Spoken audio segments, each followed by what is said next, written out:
Well, everybody, it's another day here. Today we're going to try to straighten out this carburetor. Now this carburetor on this B, I've taken it apart. I didn't figure you needed to see to take off one nut, you know, and of course there's a bolt here you unscrew to get into where the needle and seat is. But anyway, yeah, you can see all that crap in there. I haven't rebuilt this for quite a while. And this is the funny, I gotta back up and tell you, when I bought this 25 years ago, no such thing as ethanol fuel. I ran this without ever taking the carburetor apart for 15 years. They changed over to ethanol fuel and it reacts with stuff and has a tendency, just with air, you know, a small amount of ethanol fuel in here. If you shut it off up at the tank and this gets any air that gets into it from whatever reason and the humidity is high, as soon as that humidity gets high enough in there, this ethanol has an affinity for water. It tries to pull it out of the atmosphere. And that's why people that have fuel set for a long time, you know, they think, oh, they got a charge of water somewheres. Well, no, what they did was a couple extra drops of water got into the fuel, and it doesn't take anything for the rest of the ethanol and water to drop out of suspension. I mean, they've got that figured so fine and so close that it's unbelievable, really. And it's the wonder that, you know, basically you put a filler, 10% filler in your fuel that will burn, but it really doesn't produce any horsepower. But alcohol, somehow in all the chemicals and everything, it produces oxygen somehow during the burn. I'm not really sure really how it works, but I'm not a chemist. But I know that it helps on emissions. I get that part of it. But you know, for what it does to equipment, boy, modern stuff it don't seem to bother because it's all sealed up tight. But you can see, you know, it's pretty nasty in there. So what I'm going to do, I'm going to pull this out. To get your float out, you got to take these two covers off right here. And sometimes they're tight. I got to go into the vise where I can get a good purchase on that without ruining nothing. And we'll see what we can get out here. And I'm going to sandblast this, I think, once I get it, you know, loosened up here. I don't really like the way that is so close over there and so far on this side. You know, it's like something ain't really lined up back there, but this is a replacement float. I do know that much. Anyway, we'll get this thing apart. Okay, to get this apart, I loosened that up in the vise. Once you get this one bushing, and it's what it is, it's a bushing for your float pin. So once you get that out, you should be able to tip it up, and it should wiggle its way out. Now I'm gonna have to get a pair of needle nose, I guess. I'll be back. Okay, I got a nice pair of real fine needle nose.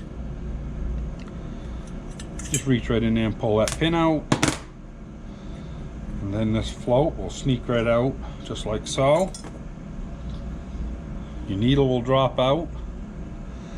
Now a lot of these new needles that you get, they've got neoprene on them. And I keep using the old ones. Those are way ahead. Yeah, I'll go get a socket to fit this.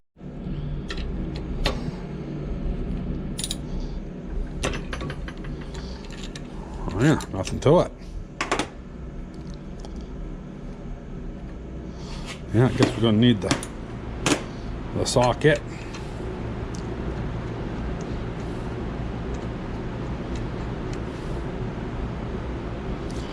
Yeah, there we go. You know, this is all in good shape. Had a copper gasket on it. And yeah, it actually looks to me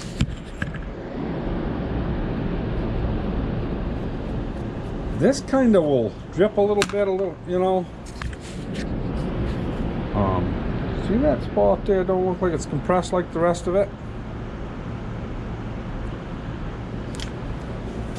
And you see that same marking right over here on this further side.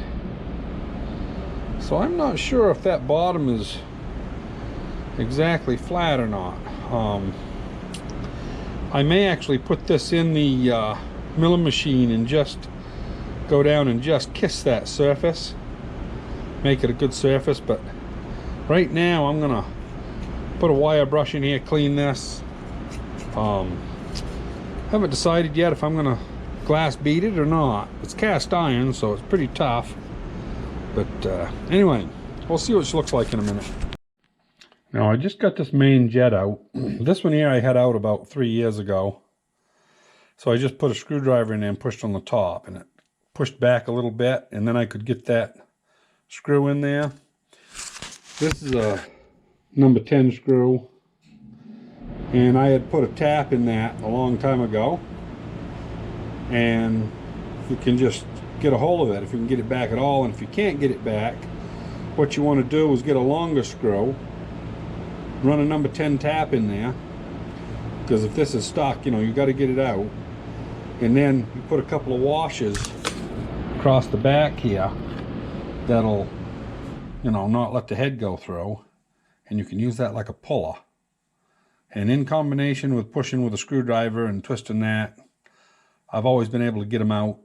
You may have to put heat on it a little bit. I never had to put heat on this one, but yeah, that's a little trick there to try to get them out. Put a number 10 tap down through the middle of it. It doesn't hurt the operation of it one bit. As you can see right down through that dandy. This one here, I think, well, I can see a little bit of corrosion, not much. Yeah, I think it's going to be all right. We'll clean this one up with a wire wheel a little bit and probably take tip cleaners and just kind of push in there gently. You want to be careful. You don't want to over you know, size them. But anyway, yeah, so that's how you get that one out. I do have a kit, and I'm not sure if it's got the throttle shaft in it or not. As you can see, this one's quite wiggly. So I got to go look in that kit and see if I'm going to take this throttle shaft out. Hopefully they give me one with bushings and we can do a little work on this. So I wanted to show you guys this. This is all old Phillips screwdrivers that I have put a very good profile on the end. Different sizes, different lengths. You know, they go in without having the square. A lot of these old style like this, they get bigger away from the head of the screwdriver. Makes it difficult, but I got a whole bunch of these. I keep them in a box all to themselves. It says Carb Tools. Actually, that little number 10 screw belongs in there. So anyway, just, you know, in case you're curious. So we're going to set this up. I'm going to pull them 2 screws out. Nothing technical about that. And we'll pull this actual shaft right out, and then we'll start getting ready to take care of the bushings. Okay, I run into a snag as always. Replacement parts, as you can see, not up to standards. So these are the 2. This is the top bushing, bottom bushing. The bottom bushing has almost no wear in it. I'm going to put that one back in, and I'm going to stack the other 2 bushings so that I can get full coverage of that slot. And here's my theory on this. You put this in, you can see that the shaft, you got a 16th inch hole there all the way around, which is a 16th of an inch hole, and it's 3/8 of an inch deep, as you can see. So no matter where you put that butterfly, that's a big air leak. It's going to be going right in this side, around the back side of the butterfly, out the other side. No way you can get a good fuel mixture and stuff straightened out for that. So I'm going to drive this one in until it's just coming about flush with this bottom. And that'll stop our air leak. And I'm going to drive the other one in from the bottom until it gets right where I want it. And I'll bring you back in a minute. I'm just driving these. I took a 7/16 stud that I wasn't using anymore and just turned the end down for a driver. Yeah, so anyway, we're going to drive that down. I'm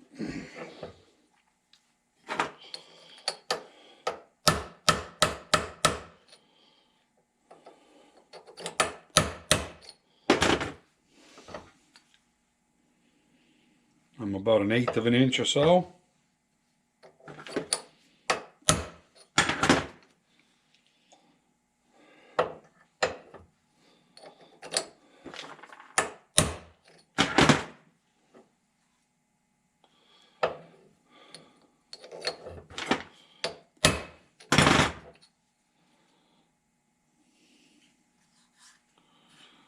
Boy, that's just about flush. It's further down than what the original one was. Yeah, I'm going to quit right there. Now, we'll see if this next one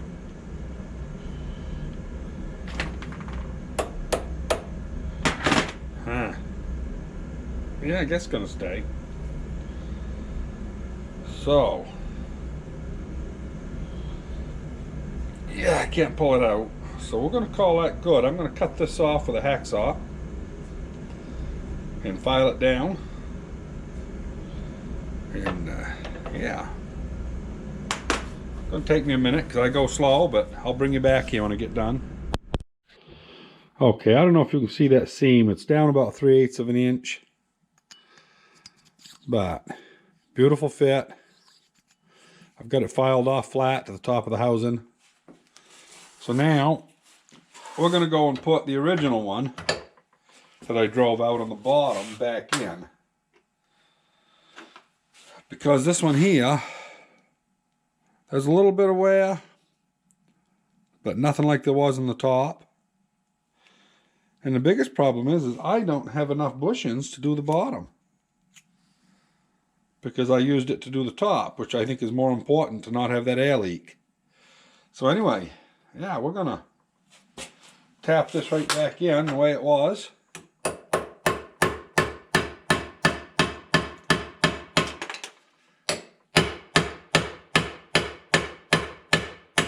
Wish that was flush before.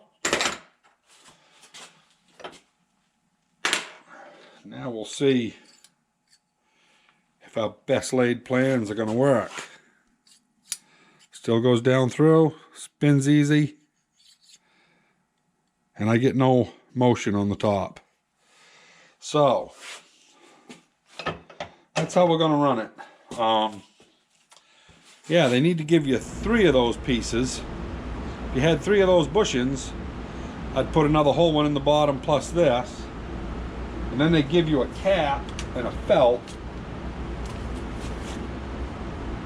You know, they kind of are upgrading, you know, so that it's got a felt on the bottom with oil or whatever. I don't know what the hell they were going to do with it.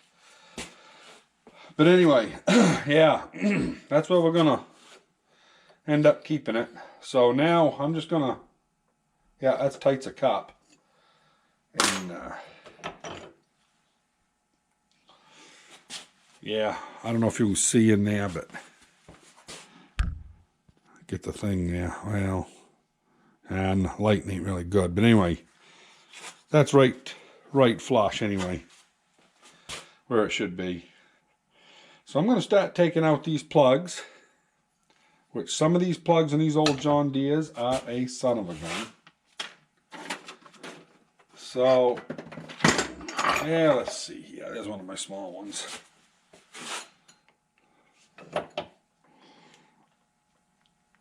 Yeah, that one came.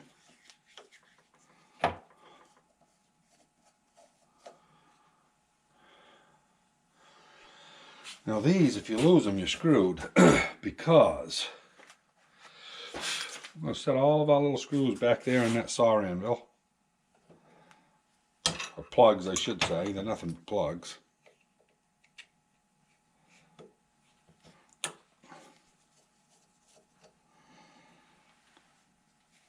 And they're all different sizes, or almost all of them.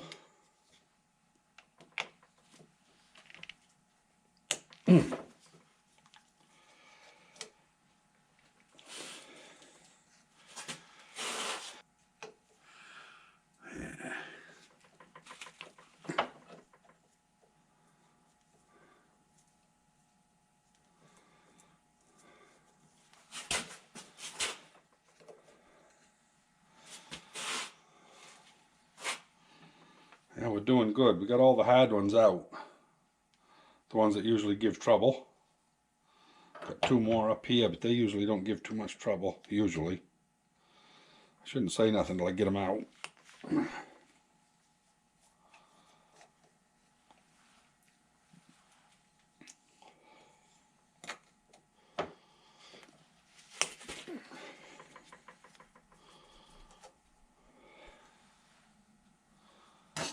Yeah, get a little bigger screwdriver for this one.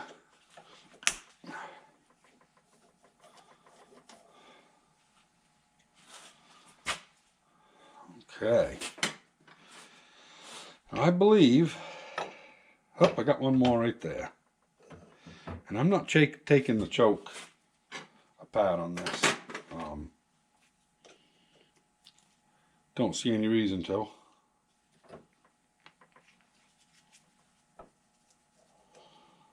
Oh yeah. So now we're going to just take some drills and stuff, and I'm going to clean out these gas galleys here because they run all over the place. And while I think of it, I wanted to show you something here. I can get my phone to cooperate with my light. Okay, I don't know if you can see that hole right there about an inch down, and you can see the rust mark there. That's where I was just cleaning that out. That looks like a fairly good size hole, but there's actually a small hole, almost like a, pilot hole or something, and it's a number 50. I gotta look here. I think it's a number 59 or 58 drill that you can, if that gets plugged, you can run those through. I didn't put it in a drill. I did it by hand, just wiggling. So just beware of that. That looks like a big hole. Don't drill it out because that does have a specific size in there. Yeah, other than that, I've just been running drills in. I got my long stuff here, 1/8 inch, 3/16. They don't go through all of them, but they go through some of them.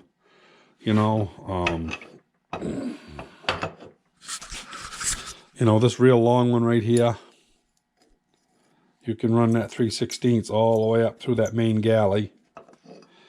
And, well, you can just see the drill right there. You just do it by hand so that you're not staving nothing up. And anyway, yeah, don't go down in these with a drill because there's seats at the bottom and you'll frig them up. But yeah, everything else, I'm just kind of working through it. The actual jets and the passages on this don't seem to have a problem. The problem I had was the crud in the bottom of the bowl. That's why I sandblasted that or glass beaded it. So anyway, I'm going to start blowing this out and getting ready to put it back together. Well guys, I don't have a number drill long enough to go through from this back side. So I just broke an old, it's a tip cleaner wire. And right in here, you probably can't see it, but beyond this larger hole that looks like it's not a jet, of course there's another hole in the back here that's on the other side of the butterfly and or throttle plate, I guess I should say. Yeah, you want to make sure that's clean. I just cleaned it out with that. Pretty hard work to see in there, but originally it was drilled from this hole on the top. A lot of people don't know what that hole is for. It's actually just manufacturing hole. And then they plug it when they're done. So anyway, yeah, I'm gonna blow that out. That's the last one I had to clean. And this thing should be operable here when we get it back together. Another little thing that people can really get frigged up on, maybe not this time, but when you put this stuff in, you know, don't kill it. You may want to take it apart later. And if you've killed it and just shoved it all together, it won't come apart good next time, if it does come apart. So, let's see what our next one is.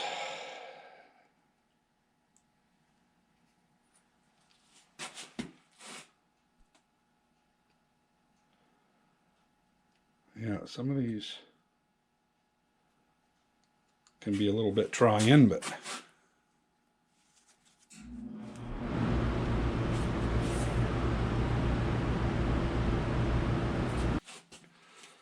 the what do we got left? Just them two in the back? I guess so. Got the two in the back and then one's down here. So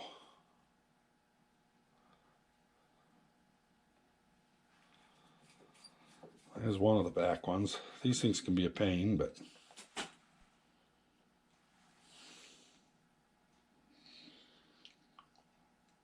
these are just plugs, and if you don't soak them, you know, the outside ones are just kind of brown and dirty, and the inside ones have kind of a white appearance. It helps it a lot easier to identify what goes where.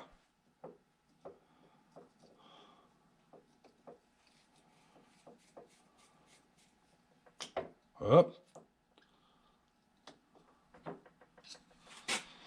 Don't want to strip that out. Now, yeah, we got two of them going right there and there.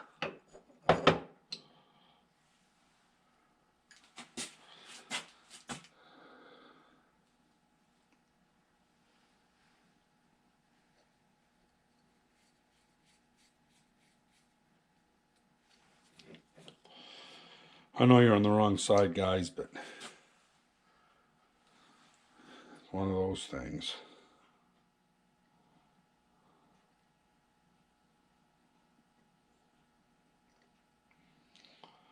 This particular plug right here is pretty well stove up. One of the ears broke, and then they had to saw it down into the casting to make another slot. Yeah, got to tip that up so I can see what I'm doing. There we go.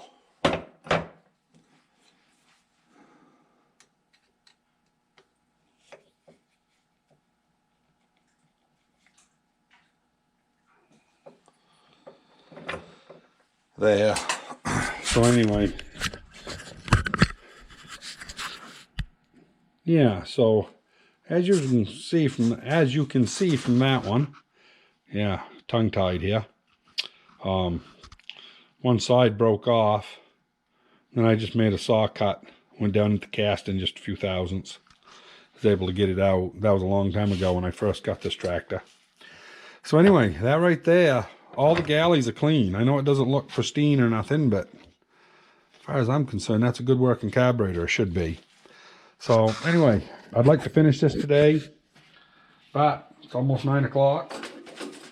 And you know, 9 o'clock is, yeah, it's 5 of. I got to go get the dogs.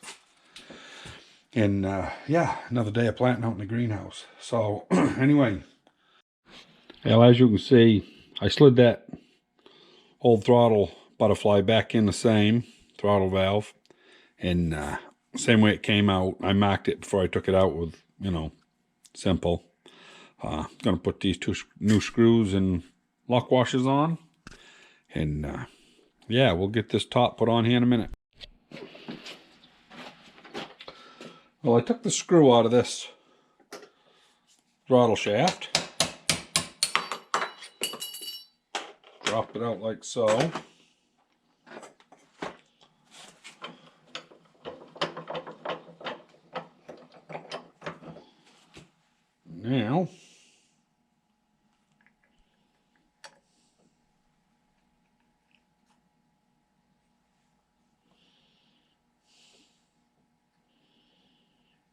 If I can find that hole, there we go.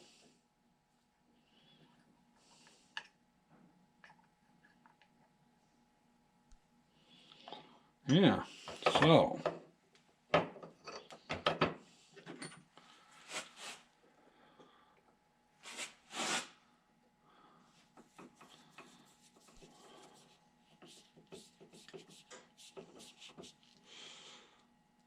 beautiful.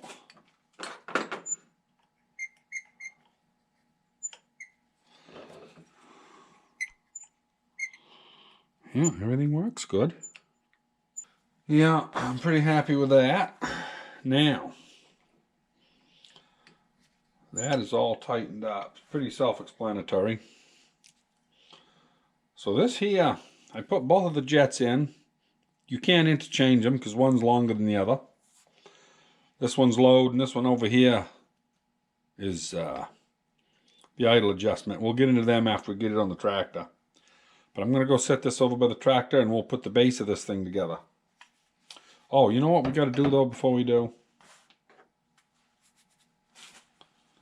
We're going to give this a little bit of a cleaning. The inside of it looks good, but I'm just going to run a tip cleaner into these little holes. I'll be back in a minute. Okay, so what I've got is one of the tip cleaners, and it just will fit through without scraping the sides, you know. It's snug. But that'll take any buildup that's in there, push it out. That one there doesn't go. Oop, there we go. That probably had a burr over it from when I tapped it. But that is 38 thousandths. A number 60 drill is 40. So this 2 thousandths too big because a number 60 drill won't go through those. So anyway, it's all right. We'll slide that back up in there. And yeah. See if we can kind of get it to, is it up in all the way? No. There, let's see here if we can get that turned a little bit so it'll drop in. Come on. I don't know which way it's got to go to get it to move. Try this little. There we go. Just needed to rock it a little bit with a drill.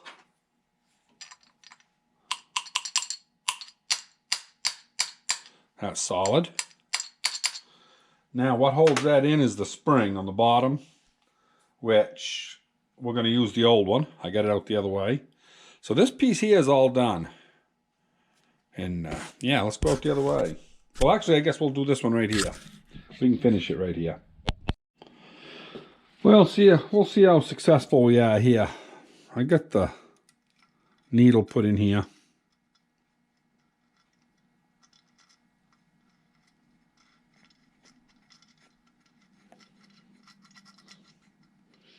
A lot easier to just work with it upside down. And we can tighten it up later once we've got the float in. But now, you can't see it, everybody, but you can just see there.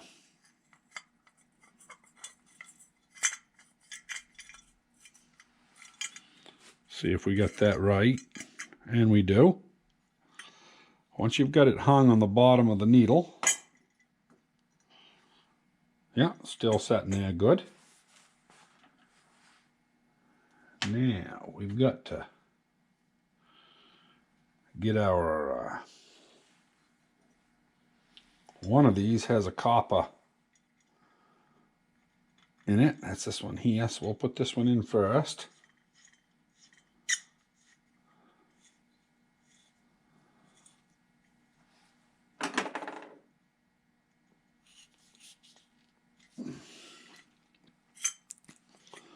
Yeah, we're still lined up where we need to be.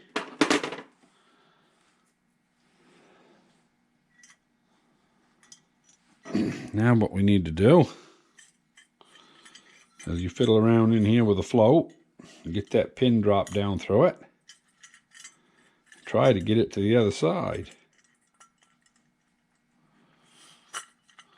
There we go. Yeah, it just fell down. Now I'm going to go find me a small copper to go in there, since I'm missing one on this side. And I do not want to use any thread sealers or anything on this because I got to take it apart again. So I'll be back in a minute. So anyway, I hope you can see the difference in size. I had to go on the hand grinder and just take a little bit off the outside. And now we will see here if we can get that. Yeah, she started over the pin. Good.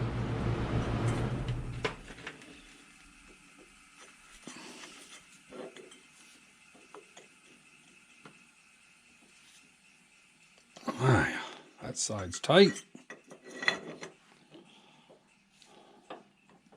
That side's tight. Now, if you look in there, you probably can't see that, like I say, but it's hooked over the float like it's supposed to be. So we got to tighten that up. Make sure that that's lined up the way it's supposed to be. Where'd my ratchet go?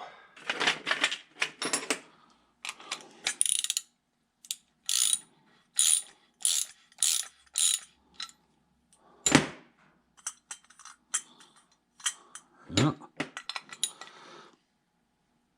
Tighten that right up good. This right here is supposed to be a 1/2 inch, the float up in. I'm not going to measure it.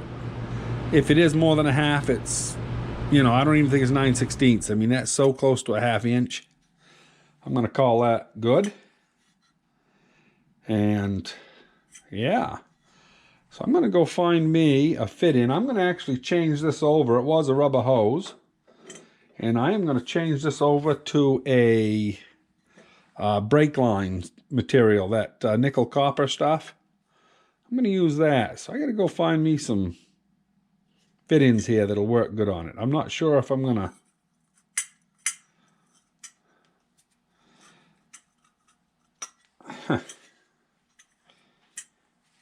You know, it's funny, there's a casting flaw. I don't know if you can see that with a light right there.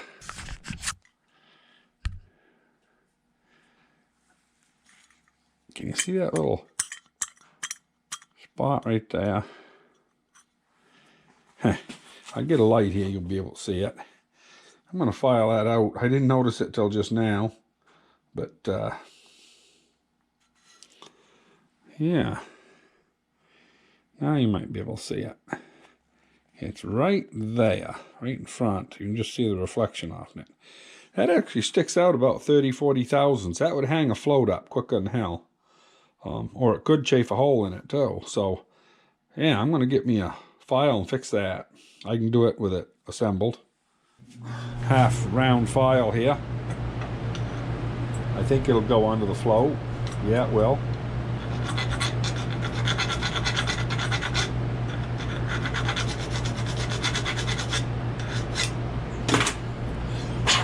Oh, yeah. Much better. Yeah, smooth as a kitty's ear in there now. So anyway, yeah, so this float should be good. Yeah, like I say, I'm going to find some goodies here. I'll be back. Well, I didn't show it, but this is a compression fit-in. It's 1/8 inch to 5/16. And we've got, I need to go get the 2 bolts. There's 2 bolts in here. This one down here especially has to be on before you put the carburetor together. So, anyway, I'll go get that real quick and I'll be back. That was a fast trip. It was already over here. Yeah, got to make sure that one bolt's in there. So anyway,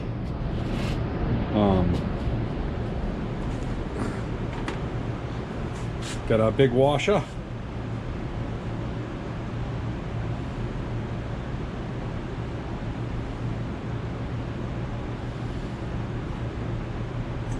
Set this down like so.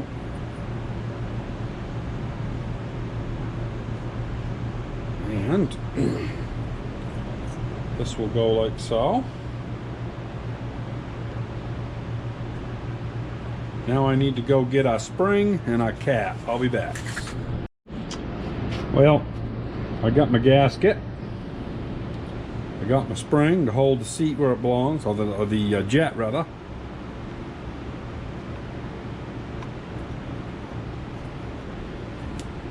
Now, I'm pretty sure I'm square there with the body. Sometimes if you're off a little bit, you might have to adjust it on the tractor, but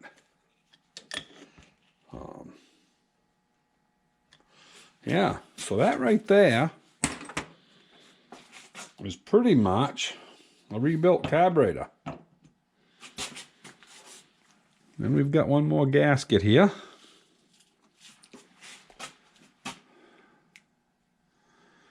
Goes right there.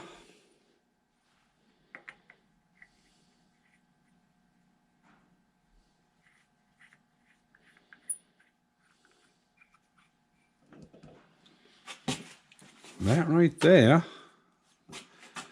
with a 9/16 wrench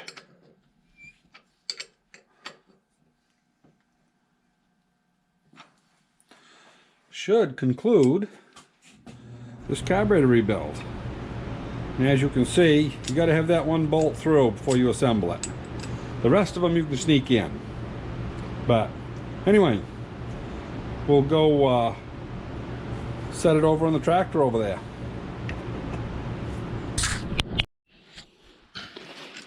Well, we got this thing on here.